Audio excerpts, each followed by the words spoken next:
What's going on, my broskiis? My name is Toadskii, back again, here to bring you guys yet another One Piece Treasure Cruise video.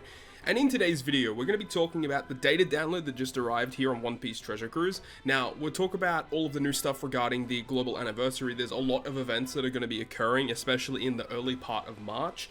But on top of that, there are a couple other things we need to discuss. We need to talk about these new rare recruits and see what they actually do. We need to talk about the Sugo-Fest, and also we are going to be talking about a new batch of level limit breaks in a separate video, so stay tuned for that because it's actually a pretty interesting batch.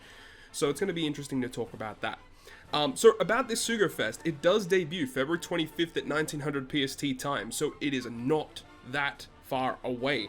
That is only just part 1 though. Part 2 is going to be debuting on the 26th, and then part 3 on the 28th. So it is odd you have these Sugo-Fest debuting at really random parts, 25, 26. They're skipping the 27th and going straight to the 28th. So that's interesting. But something that is pretty cool is we do get a free multi. So the free multi is starting February 25th, and up until March 10th is the time you're going to have to do this free multi. Now, the reason why I think they're putting it at March 10th, which is not that far away, is because I think part 2 of the Sugo-Fest, meaning like a new Sugo-Fest with new characters, is probably debuting at that point. I think it's going to be somewhat similar to what happened during the 8.5 anniversary, where at the start of the month we had K-Dad, and then during the treasure map event, you know, Zoro came out halfway through the month. I think it's going to be the same thing here, where we have, it looks like it's going to be Fujitora for our treasure map character, and then the legend to debut for that is going to be another anniversary style unit, which is probably going to be Sabo. We'll have to wait and see how things go in terms of that. But let's actually break down these new characters. So we already talked about the Luffy and the Ace characters. I think Ace is very good. He's the one that I'm going to be gunning for the most. Luffy, I would love to have just because of his aesthetics, but I just don't think I would ever really use this character that much. But he does have some interesting mechanics for sure. So let's talk about these two new rare recruits. The first one here, Leonora and Ganryu. Quick striker slasher, and their captain ability doesn't matter, but a special ability that removes 5 turns of paralysis, 5 turns of damage threshold, and makes quick and side characters strength, dex, and int slots beneficial to the crew for 3 turns. Very odd. I don't know why they do these specific slots, because it means that when you use them in other teams, they're going to be a little bit less useful in terms of that part of their special. I just think it would have been better if it was just all type slots is beneficial for 3 turns for quick and side characters would be better. And then he also goes on to say that if you have a quick or a side captain, you get a 2 times attack boost for 3 turns for the whole crew. It's actually pretty good. You know, getting a full attack boost for all characters just by having a certain colored captain is pretty decent, honestly. And the special, the utility part is actually pretty good. At least the beneficial slots is for 3 turns, so you can carry it over multiple stages and ignore, you know, the enemy's bad slots effects that can occur on your side of the field. As for the crewmate abilities, their first one doesn't mean much, but it says that if you have a quick or a tandem slot on this character and you tap on them, it further increases your chain multiplier boosts by plus 0.2. So this is a chain additive buff, which is what Ace's special actually does. So this is pretty cool, just being able to get additional chain by tapping on this character is pretty cool. One thing to note about these units as well is their supports. So they attach to Ace, and it's anytime you use a special, it doesn't even have to be a damage dealing special, locks your slots for 1 turn and reduces paralysis by 1. It's a very good support effect, definitely one that you want to be picking up. It's a support that's going to see a lot of play. Any all blocking support is very valuable to have, and not only that, but it also gives you paralysis reduction as well. So Ace getting some more support, which is good to see. So, Leonora and Ganryu, I think they're actually very good. The next one here, Skull and Mihal. These guys look absolutely badass. We've got the captain ability, which is, again, not really that important, but we have the special ability, which reduces bind by 5 turns, reduces defense up by 5 turns, and it makes perfects easier to hit for 3 turns, which I guess, you know, coincides with what Ace tries to do with increasing your chain multiplier. The more perfects you hit, the higher your chain goes. He further says that if your captain is Psy or Quick, you get a 2 times color affinity boost for Psy and Quick for 3 turns. Again, like pretty similar kind of things here. Utility, some odd effect, and then you get a boosting effect. So, you know, nothing really game breaking. They seem fine. They are a Psy shooter fighter though, so it's another shooter character with barrier penetration, which you love to see. Now, in terms of their crewmate abilities, the first one doesn't mean much, but this one, if you have a Sire or a Tandem slot on this character and you tap on them, further increases your base attack boosts by 250.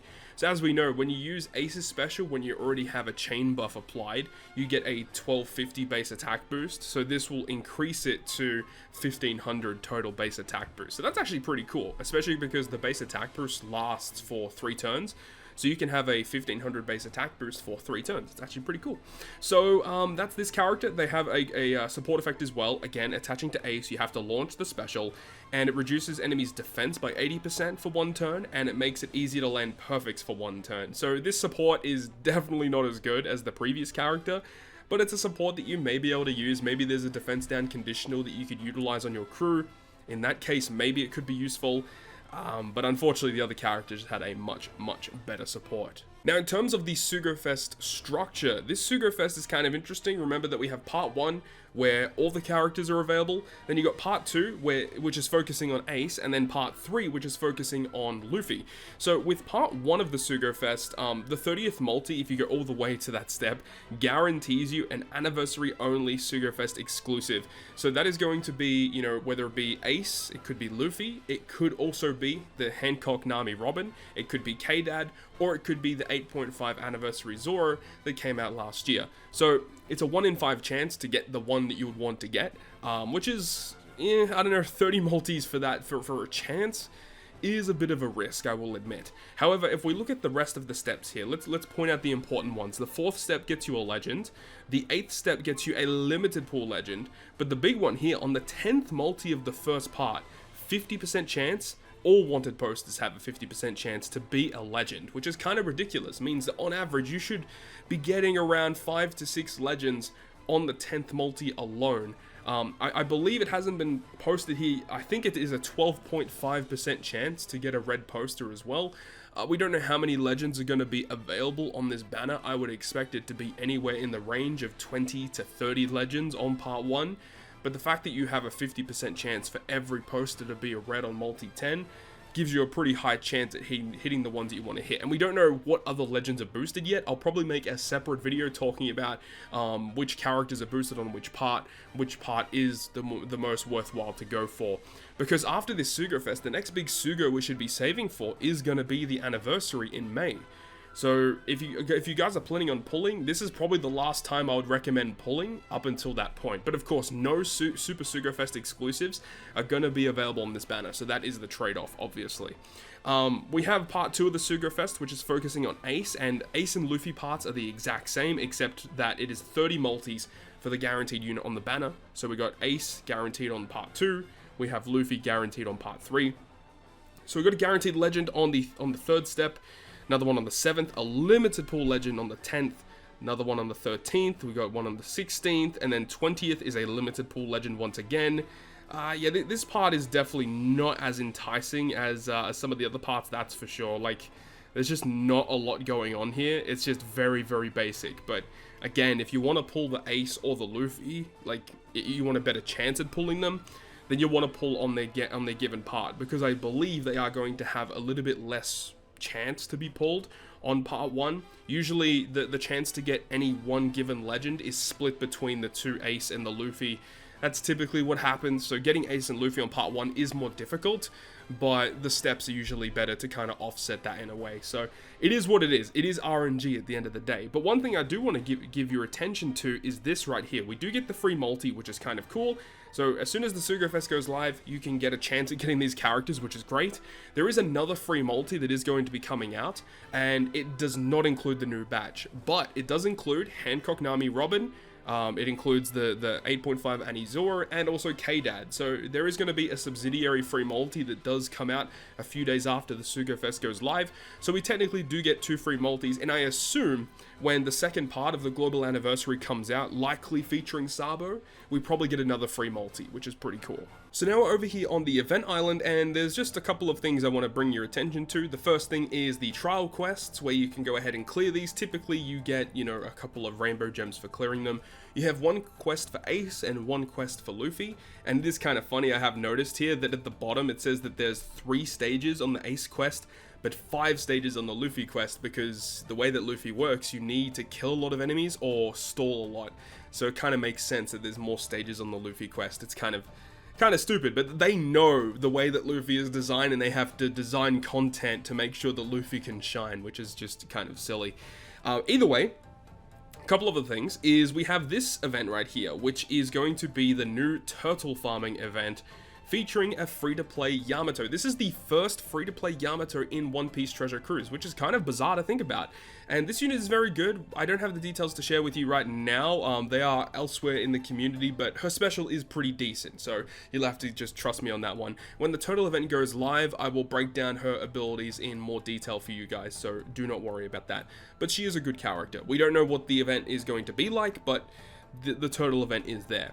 Another thing is going to be this. Now, this is a new Pirate Alliance Blitz battle. This is going to be starting on March 3rd, and it goes until March 5th. And it's going to be featuring Ace and Sabo, the 3 brothers. Now, we don't know how this is exactly going to work. It's probably going to be like every other Blitz battle that we have seen in the past. But we don't know like who's the most optimal to clear this content with. It does say that there's going to be 7 stages to this quest. Usually, Blitz battles do not exceed 5 stages, so the fact that it is focusing on Ace and Sabo, and then, you know, obviously with higher stage numbers, I would think Luffy is probably the optimal captain for this content. We'll have to wait and see, but the fact that the Blitz battle goes for 7 stages means it takes longer to clear, which means that, you know, it's going to be a pretty grueling Blitz battle, in my opinion. We'll have to wait and see how it all goes in terms of the rewards and stuff like that, but I have heard through the grapevine that there are going to be Sugo rare level limit break wanted posters. However, I haven't heard anywhere about any Super Tandem or Final Tap tablets being distributed in this event, which is really dumb. I don't know why we're going another event period introducing Super Tandem Final Tap characters and not giving us any more tablets. Like, there's so many of these characters now, and I don't understand why we're just not getting any of these tablets. It's actually getting kind of ridiculous at this point, but yeah, the events, while it's pretty typical, nothing really surprising. I am very much looking forward to this Sugo-Fest though. I really want to get my hands on this Ace, test him out in content, use him in PvP, because he seems very good in Rumble. Another thing as well is that there is going to be a new Grand Party season that is going to start up. I believe it is March 1st is when it will officially start, running until March 5th. We don't know the rewards that are going to be included with this new Grand Party status, but it is a new Grand Party nonetheless. So we'll be trying the same strat as last month, trying to run low-cost characters, and it was very successful last time. Really hope that we could secure victory this time as well. But with all of that being said, that's basically all the information that we have right now in regards to the new events. And of course, at news time today, we'll likely get even more information in regards to the exact details of these events, who's boosted on the Sugo-Fest, likely some login bonuses as well. So it's going to be a lot of fun. Hopefully you guys enjoyed the video today. If you guys did, make sure to go ahead and leave a like. And if you want to stay up to date with all the content I post, including more One Piece Treasure Cruise content, make sure to hit the subscribe button down below. On that, guys, I'll see you guys within the next video.